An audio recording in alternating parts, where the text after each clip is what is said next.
My wife is ugly and her food tastes awful. As his wife, you should do better. The words of my uncle, who was red-faced from alcohol, were advocated by other men and their relatives. My husband, getting more excited from others agreeing him, spat out my complaints one after the other. He had a triumphant expression on his face. I took a deep breath in order to contain my embarrassment and anger. At that moment, my mother-in-law suddenly stood up from her chair and glared at my husband. Is that all you've got to say? With the words from my mother-in-law, the room got quiet all at once. My name is Emma, and I am a 40-year-old working in a medical office. I met my husband Tom, who is an office worker, 4 years older than me, through our common interest in tennis. We are married for 13 years. My husband and I adore children, but we were unable to have any, and I felt sorry for him. My in-laws, who live apart, are constantly concerned about us. Especially my mother-in-law and I have a good relationship, and we go out to lunch and shop together. My mother died when I was little, so my mother-in-law is like a real mother to me. My mother-in-law adored me as if I were her own child. Our marriage was not going bad, but after about 10 years, my husband became very bossy. Now he has absolutely no kindness to me. Furthermore, my husband has been working overtime and traveling more and more. He has been transferred to a different department at work 3 years ago. He doesn't come home half of the week. When he does return home, he says, "Hey, dinner. Hey, is the bath ready yet?" He treats me as if I were a servant. Once, I couldn't take it any longer and complained to my husband. "You're not a child anymore. You should at least prepare your own clothes." Then he said, "What are you saying? Your duty is to obey me as your husband. Don't complain. You're my wife." For an hour, my husband pointed his finger at me, raised his voice, and abused me. Not only that, but he would repeatedly bring up this incident whenever he is in a bad mood, and there was nothing I could do about it.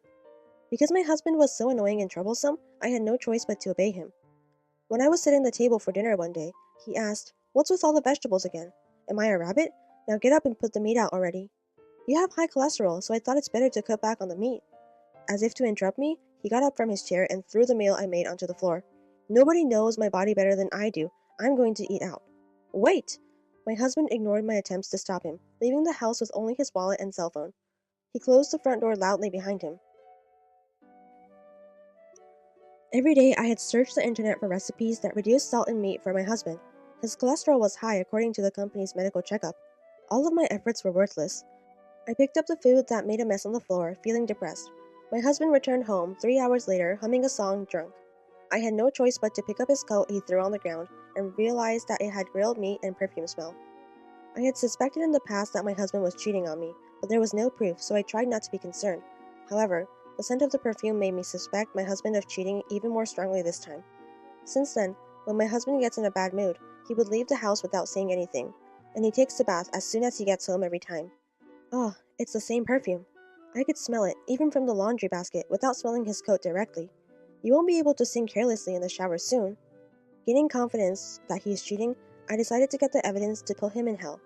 3 weeks later, we were heading to in-laws' house. Every New Year's Day, all the relatives gather at my husband's parents' house for a party. All the relatives had already gathered when we arrived. On the table, there was a colorful and delicious-looking New Year's dinner prepared by my mother-in-law. My husband and I wished my in-laws and other relatives a Happy New Year. "You don't have to be restrained, Emma. Go ahead and eat them." "Yes, thank you very much." My husband looked at me with dissatisfied expression as I was sitting down appreciating my mother-in-law. "Hey, where are the chopsticks?" my husband exclaimed. I went to the kitchen, got them from my mother-in-law, and gave them to my husband. "Hey, where are the cups?" he asked. "Can't you do that without being asked? You should care about your surroundings." Even though all of our relatives were there, my husband kept abusing me. "I'm not a psychic. You should at least tell me or I won't understand."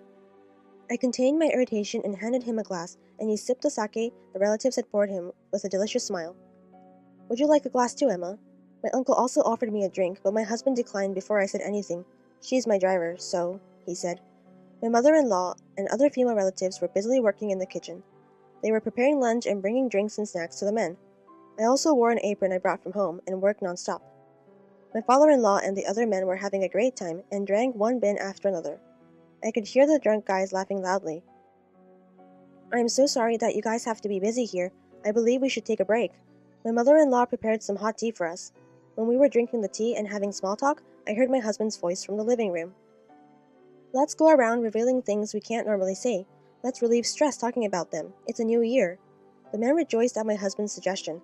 The loser of the rock, paper, scissors is allowed to say whatever he wants. My husband, who was weak, was alcohol, then he thinks was so drunk he couldn't even speak properly. Sounds like a lot of fun.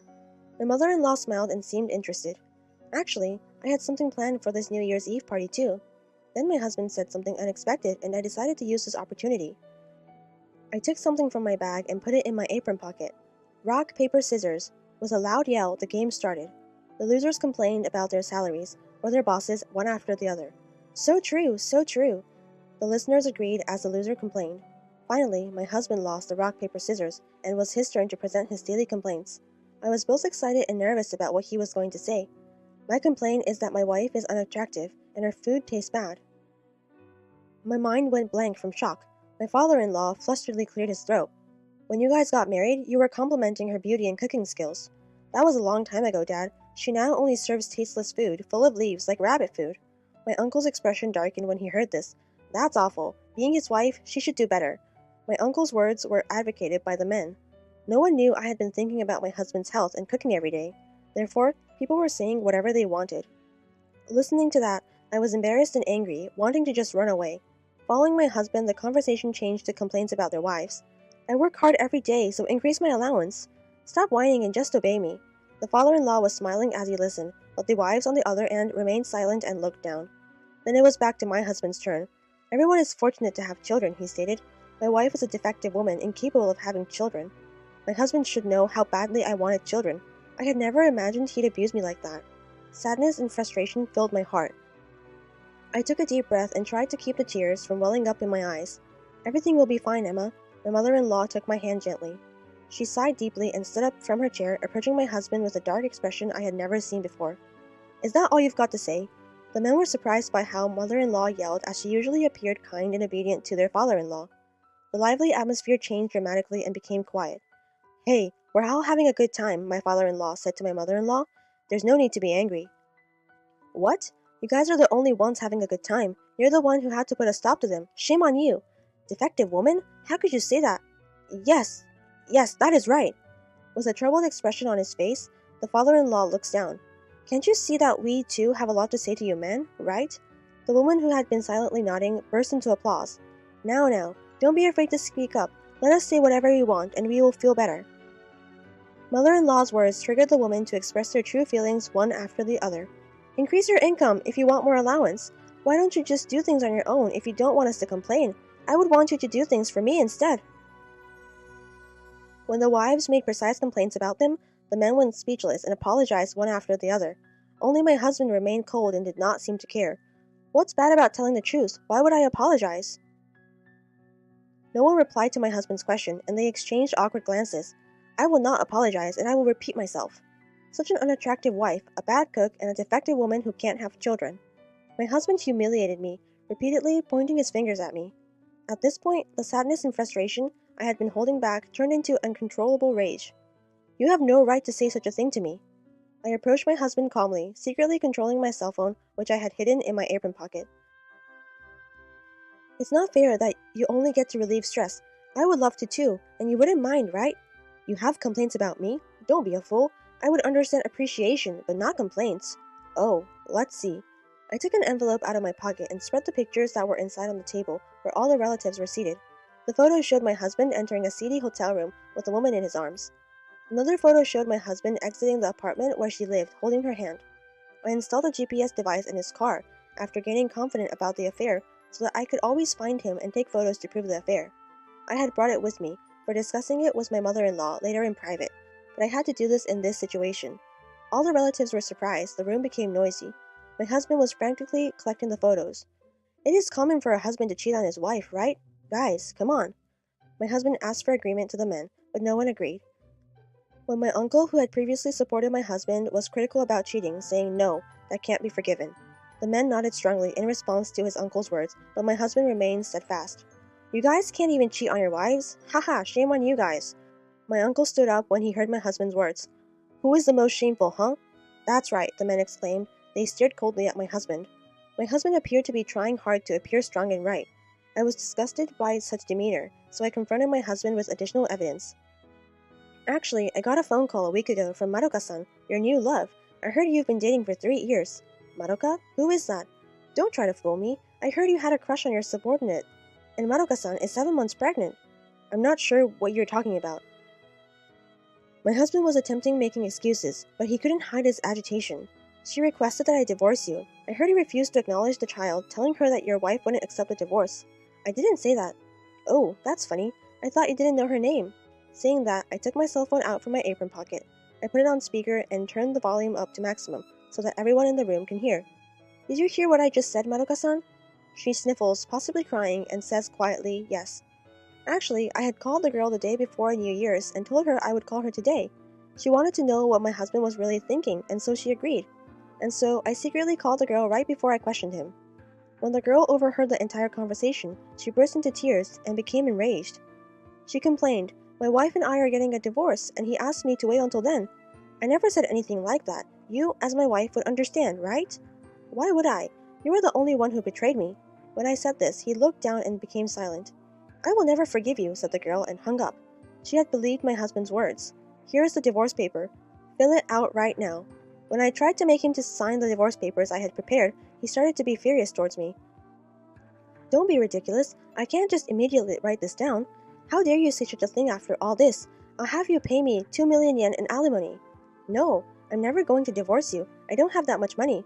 Her husband began to stamp his feet as if he were a child and whined. I had never seen my husband act like this before, and I almost laughed. But I continued to demand divorce and alimony from him. Tom, you're not a little kid. Shame on you. My mother-in-law must have been frustrated by my husband's pitiful demeanor. She scolded him with an exasperated expression on her face. You have no right to refuse divorce or alimony. Accept reality with dignity.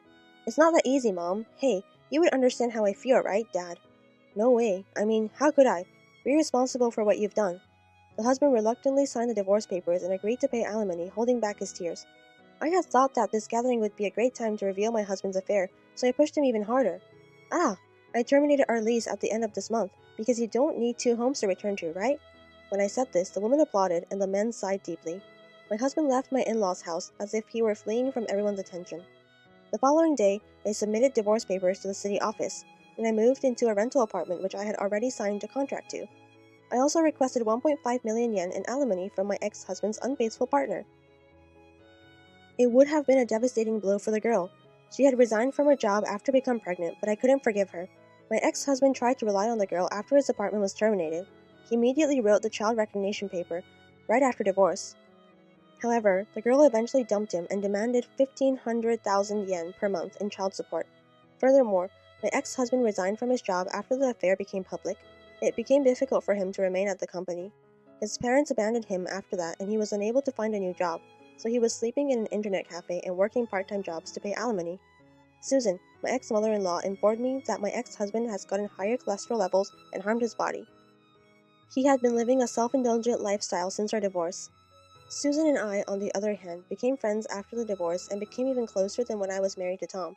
Now, I am content to live a peaceful life while enjoying my solitude.